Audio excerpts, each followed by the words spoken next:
Tonight, Grand Bahama and indeed the Bahamas mourns the loss of a native of the soil. Born in Andros and loved throughout the country, Basil, the godfather Neymor, passed away on Monday in New Providence. He was 71 years young and loved his country and the youth of the nation. Ricardo Lightbar reports.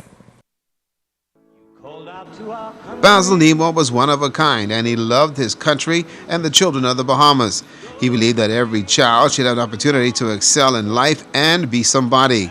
The children of Moors Island knows that Basil loves them, and his message was direct and his love for them positive. You do the right thing.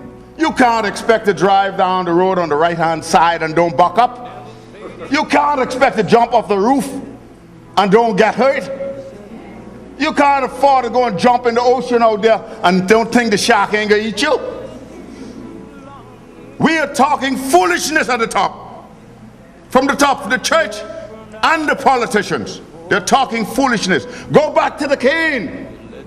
And Ms. Cooper, if you can't beat them, get somebody to beat them.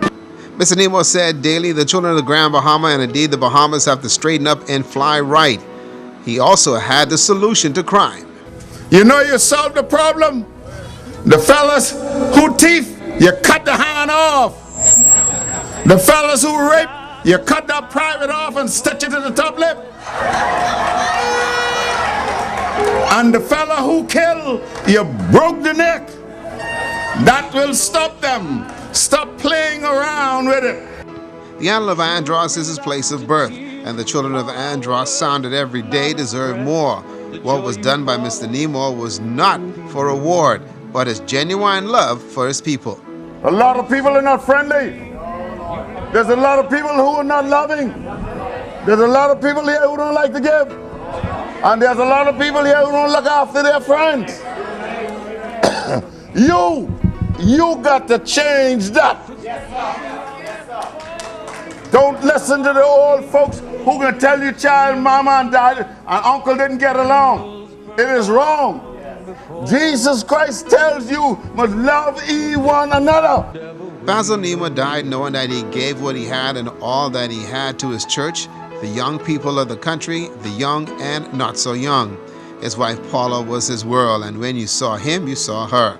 He was branded the godfather of sports because regardless of the sport, if it involved children and the development, he wanted in. Basil Neymor was 71 years young. He was full of vigor and loved his God and his Paula.